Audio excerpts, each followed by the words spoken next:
Elyria, Ohio. On May 1st of 1981, Lisa Sexton left her family home after announcing that she was taking the dog for a walk.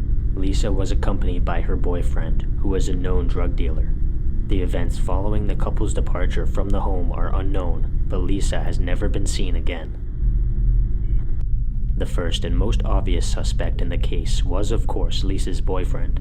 He had a background in criminal activity with his career in selling illicit substances, and he was also the last known person to have been with Lisa on the day of her disappearance. He was arrested and imprisoned on suspicion of murder, but investigators were never able to find any substantial evidence to conclusively prove he was responsible. Lisa's case became cold due to a lack of evidence, and everyone, including her family, had to accept that she was no longer alive. In a bizarre turn of events, Lisa's mother received a phone call in 1984 from none other than Lisa herself. Her daughter was alive, although her exact whereabouts and circumstances are still unknown to this day. The specific details of the phone call are also unknown.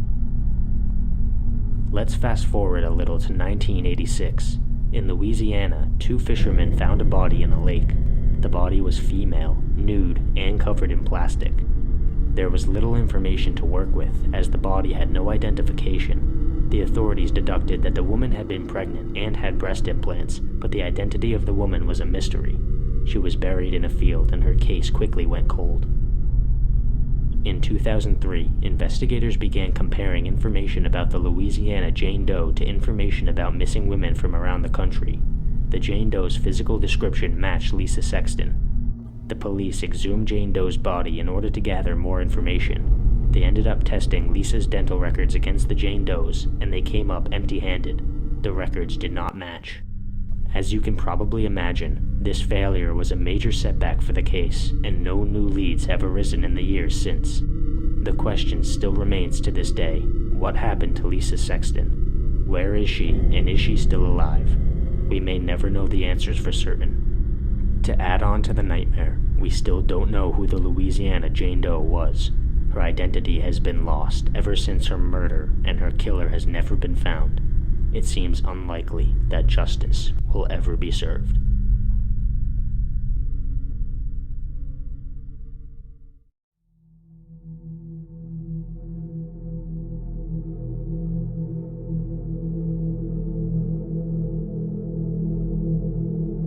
When you see the date September 11th, 2001, you most likely think of the terrorist attack on the World Trade Center.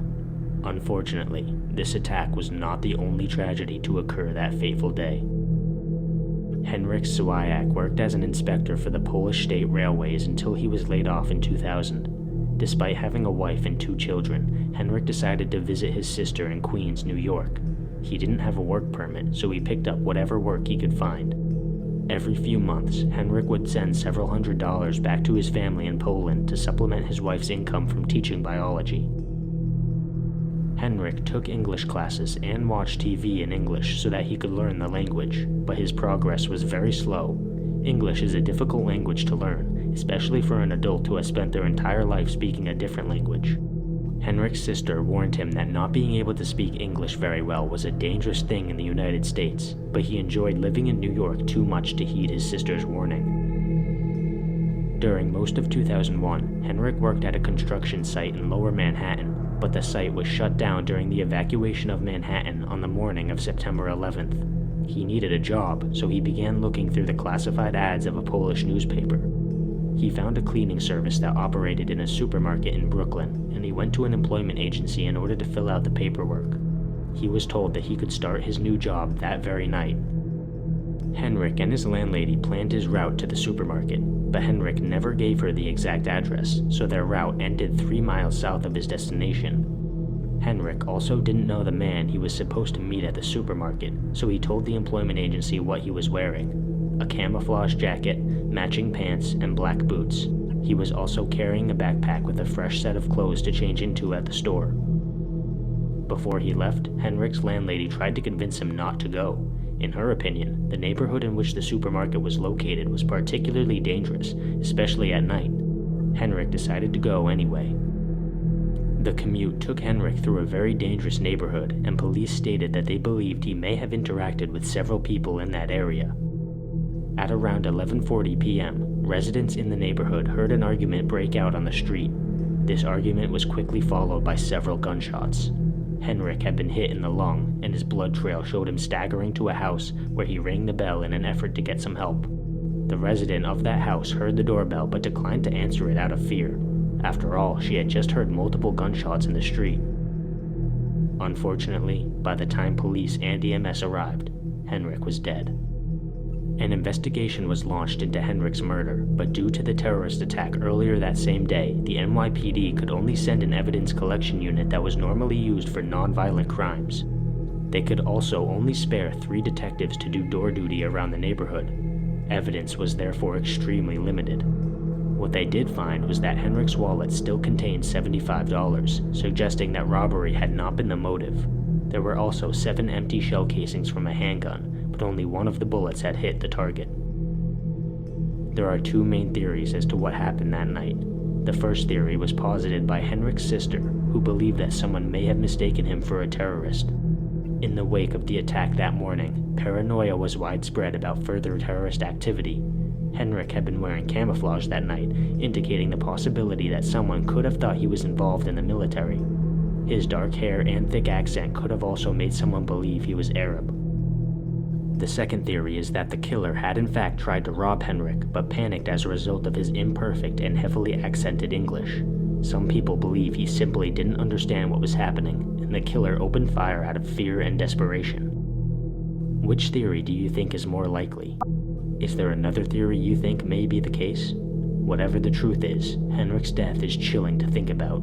He was just trying to provide for his family, and he got murdered through no fault of his own. Whoever the killer was, his despicable actions were covered up by the terrorist attack earlier that same day, which adds another level of horror to the case.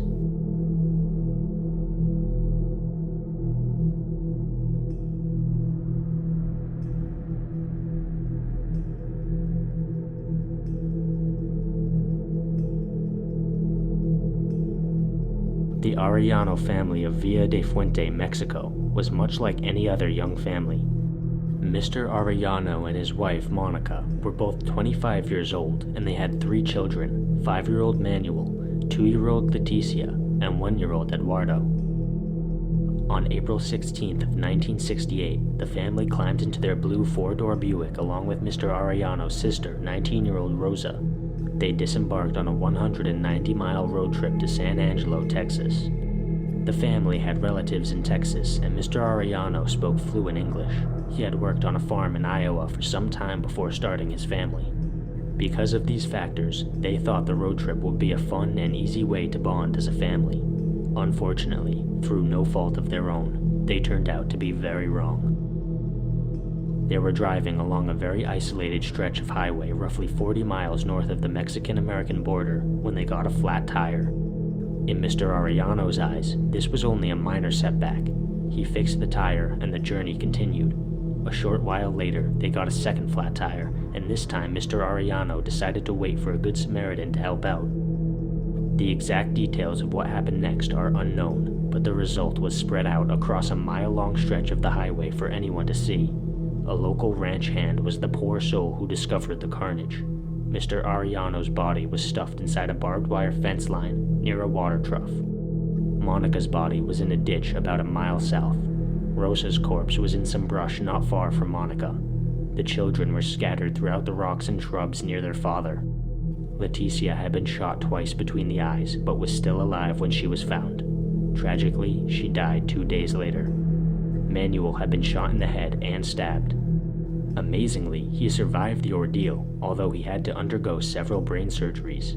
When he had recovered enough to speak, he told the police that a white man who he described as a big cowboy had been helping his father, but then suddenly killed him. The perpetrator had taken the family to a service station before committing the massacre, so the authorities were able to distribute a sketch of the perp based on the information they gathered from the station. He was reported to have been driving a pickup truck and wearing a straw hat.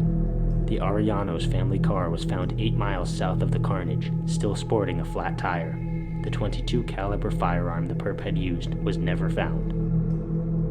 The authorities gathered physical evidence from the scene, but the case quickly became cold. Years later, a tip renewed interest in the case, but the police determined the source was not reliable. They tracked down both Manuel and the ranch hand who had found the bodies, and neither of them could provide any new leads. To this day, the Arellano family massacre is still unsolved. In an attempt to give you just a little bit of hope in the aftermath of such a horrific case, Manuel is now about 59 years old. As of the most recent articles that mention him, he is working in the financial industry and has a family of his own. I'm sure he is still haunted by the incomplete memory of that fateful day, but at the very least he has been able to start a good life and surround himself with loved ones. Hopefully he can also get justice at some point in the future, although I don't think it's very likely.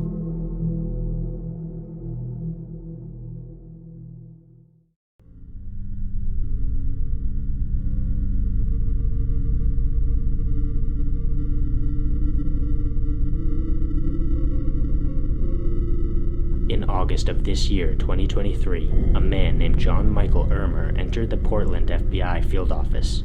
He met with a group of agents and told them something absolutely chilling. He confessed to the rape and murder of Susan Marcia Rose. Ermer claimed to have met Susan at a skating rink in Boston, and they left the rink together. They went to a house that was under renovation, and Ermer struck Susan in the head with a hammer, committed unspeakable acts to her, and then fled the state.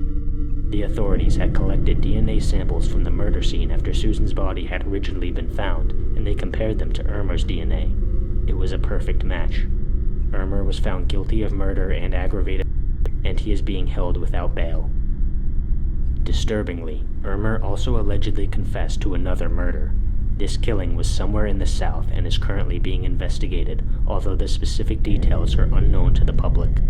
Ermer had previously been convicted of murder in 1983 when he robbed and killed a drug dealer in San Francisco.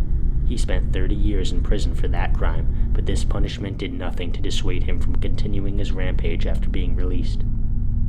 Hopefully, this is the last anyone ever hears of John Michael Ermer. He has been convicted, and it doesn't look like he's going anywhere anytime soon.